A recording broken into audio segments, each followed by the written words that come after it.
Ensuite, c'est super important de surmonter les objections parce qu'en regardant ta VSL, dis-toi que ton prospect s'est fait, entre guillemets, «arnaquer», promettre, la lune et que ça n'a pas fonctionné dans le passé.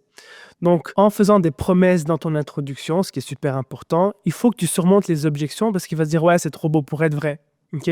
Donc dès que la personne se dit: «Ouais, c'est trop beau pour être vrai», il faut directement contrer les objections et ça va le rassurer et ça va le donner envie de regarder la suite. Ensuite, créer de l'urgence. Donc dire pourquoi aujourd'hui, maintenant, c'est le meilleur moment de se lancer ou d'appliquer ta méthode.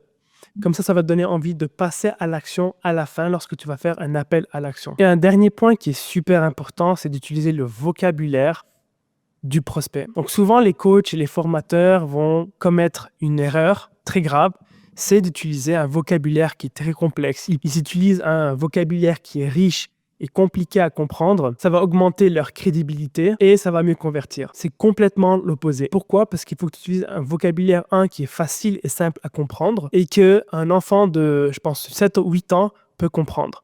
Et aussi utiliser le jargon, le vocabulaire que ton prospect utilise. Ça, c'est super important. Pourquoi? Parce qu'il pourra s'identifier, ça va créer une proximité avec le lecteur. Ça va résonner avec lui et ça va ressembler à son langage. Et ça, c'est tout simplement un biais psychologique qu'on appelle la similarité.